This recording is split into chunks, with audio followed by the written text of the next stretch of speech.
This is my first attempt at testing to voice over. I'd like to thank Seto for recommending this. I did try to annotate over the Snitch film here. This is Creighton versus Tufts. I'm going to go ahead and press play and kind of talk through the setup of snitching. First, this annotation right here is for where you should start as a snitch. I think you should start obviously a few steps away from out of bounds, but this is multi-purpose. This is one, the far side of the field, you're out of main play, and it also sets you up far enough away from the out of bounds to where you can take a few steps if you're starting to get pushed. Shout out for recording this to the Rutgers team.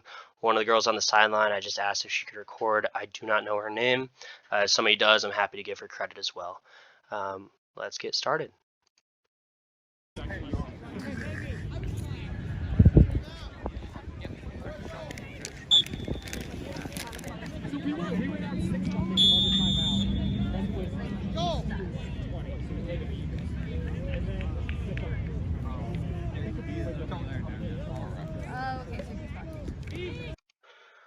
This is the first thing, so you're going to start to see me annotate here. I'm moving over to the left at first. This is again set up to go against HBB.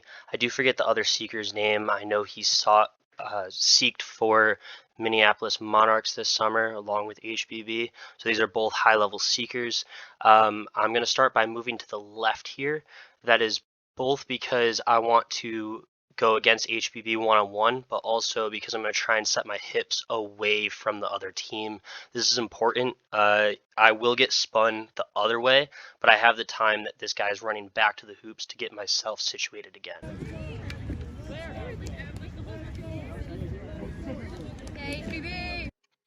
Right here, this is an ideal setup. I have the field of vision of both seekers. This is good because nobody's going to go around my back.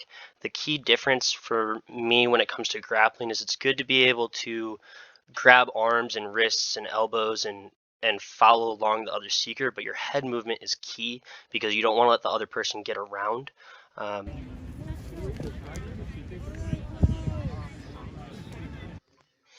Right here, what I had circled before was one arm on HBB's shoulder, another one on like an elbow, and my head is actually looking away from HBB.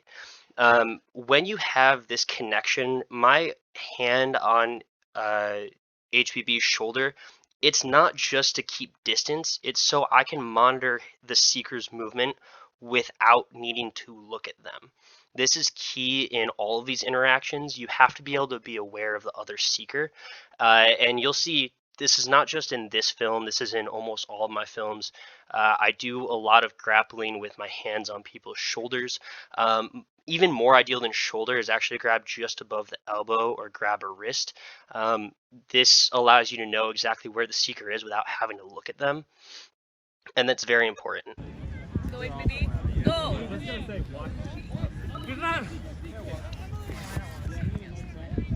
This no,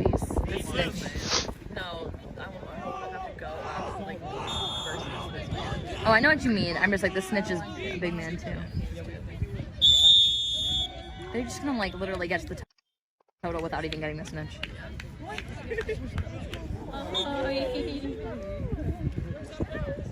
Guys, he bites a little bit because he's a baby. So we all smell like other dogs. This Zoom is amazing.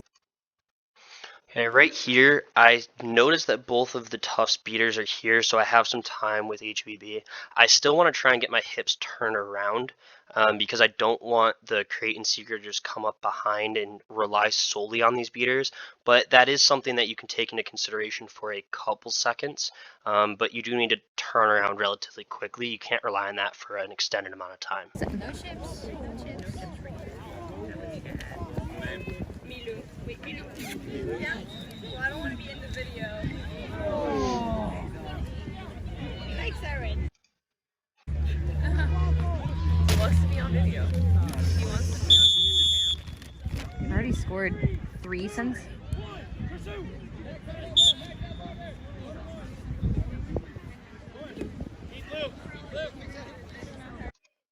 You'll notice that I was one of the people who said beat blue. That's not just because I'm paying attention to the beaters and who's being beat. It's helpful for me or any snitch to be able to know so and so was beat, so you can kind of turn and focus on the other seeker. Black's also about to get beat here, so it's not a major deal, but it is helpful for your own mental awareness to call out those beats. Your snitch ref does get priority and should be able to make those calls on their own. But as a snitch, call what you see. You are technically an official, so keep that in mind. During this time when seekers are running back, it's helpful to reset your positioning. You want to be as close to that midline mark as possible. Again, a few feet away from out of bounds, so when you start the interaction, you don't get pushed too far. But this is prime move right back to the middle positioning and pivot your head to make sure you're looking at both groups.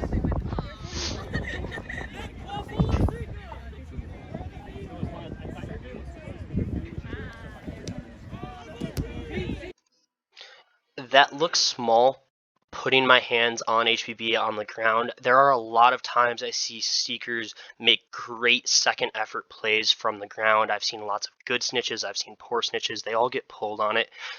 It's not just being a dick and grabbing somebody's hands or arms when you're down and they're down on the ground.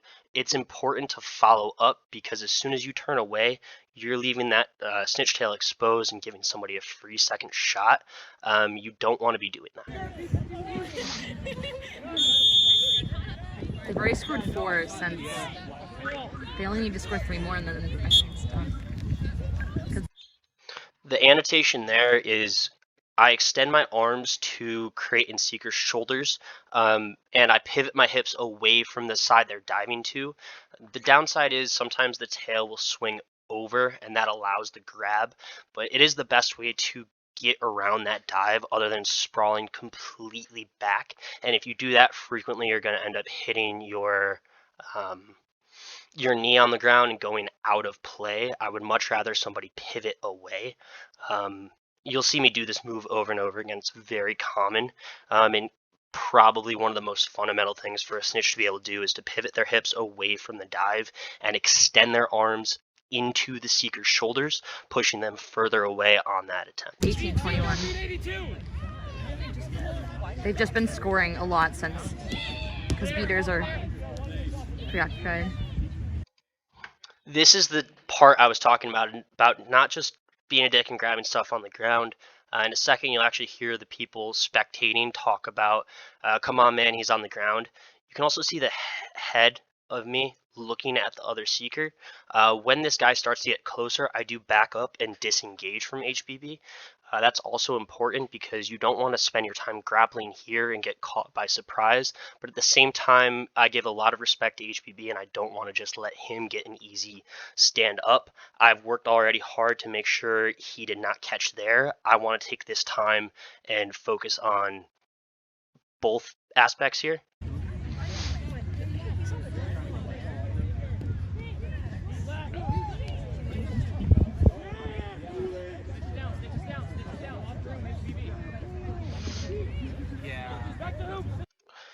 This is partly my fault that the Creighton seeker gets sent back to hoops. I didn't realize that my shorts were already technically pulled. My snitch ref does say snitch is down. I should be on my knee here. This is a personal critique of myself as well as just other people. Squat down, do something to let him know. I do feel bad that the seeker got sent back. It is only a couple seconds difference, but that's all it takes sometimes. So this is just a critique of everybody.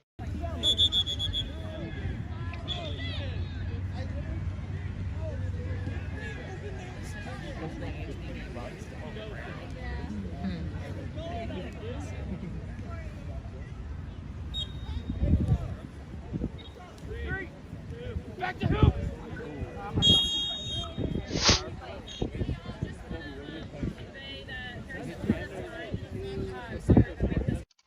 Notice how the same principle still applies. I'm pushing my hips away from the seeker, but also in any situation, I'm trying to have my hips face the hoops of the team I'm going against. So right now I'm going against Creighton. I want my butt facing towards Creighton's hoops because then I can also see HBB coming. That's a preference. That is not a requirement. It's more so if you can, that's ideal, but don't give up a catch just to twist your hips the other way. It's just if you're able to, you want to try and dictate that engagement.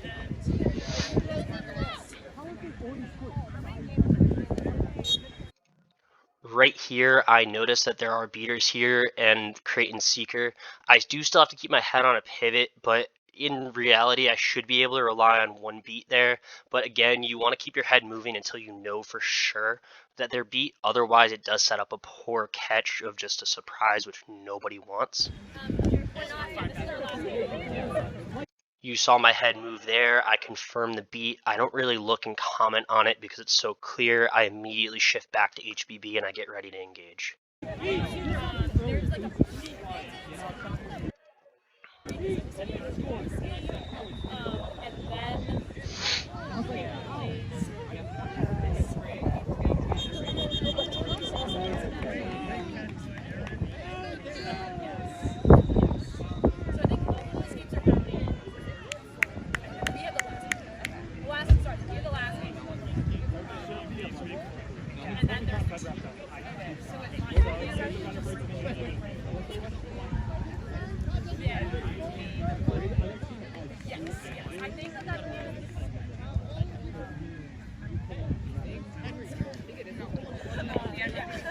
This one was supposed to be starting at 11, and it started at like 11:45.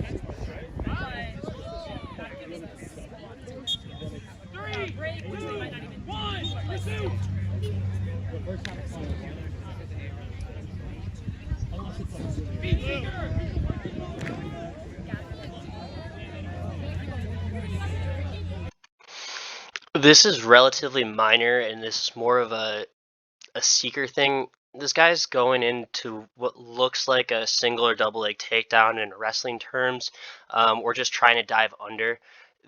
He has longer reach, so it's going to be helpful, but he did nothing to try and combat my arms here.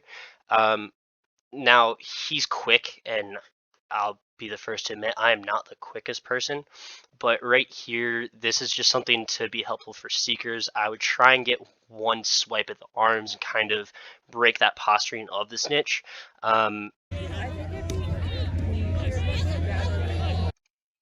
That follow-up, when that guy was on the ground, I followed up briefly, noticed HBB, and disengaged immediately. If HBB wasn't here, I still would have been wrestling on the ground here, and wouldn't have allowed him to get back up right away. Now I'm in an unfortunate 2-on-1 situation. Given set score, I anticipate this is going to happen a lot this year. And in a few seconds, I'll commentate into the series that comes this way. But my big thing is right here. This is close to midline. I do want to make sure I don't get pushed too far into Creighton territory, so I'm going to, in a moment, try and get my hips around and work my way back towards midline, even when engaging. You'll see this in a second.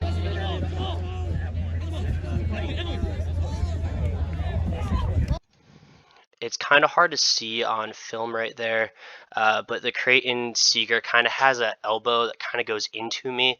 My snitch ref and myself send him back to hoops, and then I reset right to here. That's what gets me rolled over, and then HBB's beat, so this is just going to be a couple seconds. But notice how I was a few feet off of midline, and I pivoted back. This is key. You do want to be as close to midline as possible the whole time. That's just important for positioning and fairness.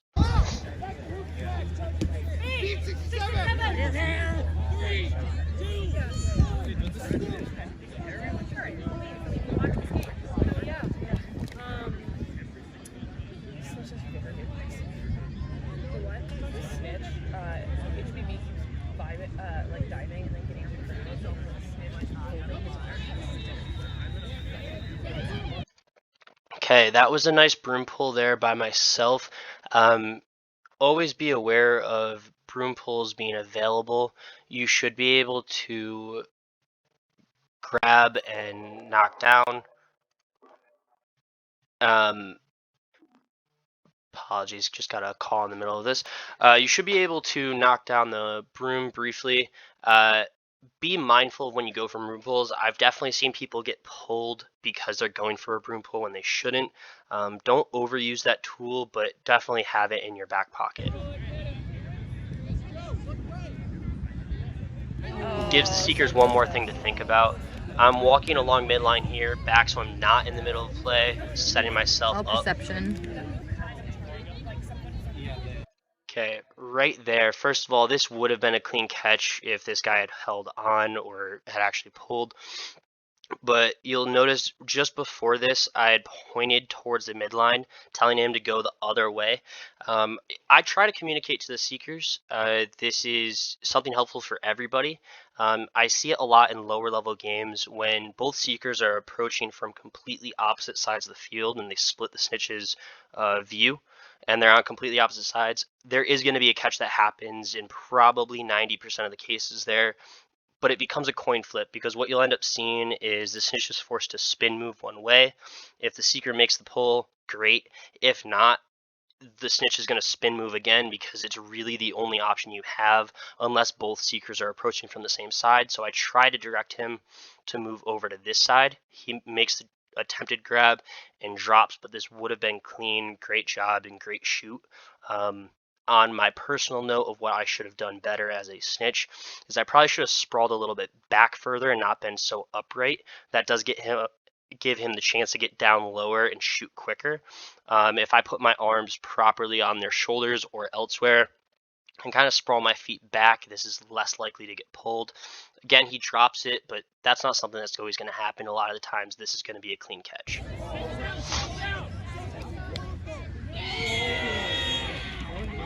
They only need one more before it's just done.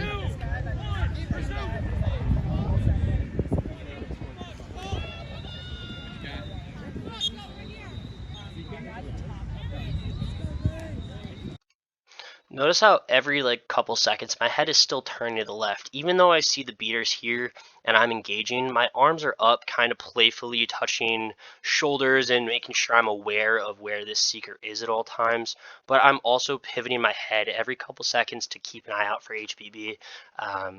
Again, you never want to get pulled by surprise. This game's about to end in a couple seconds due to the Creighton's offense.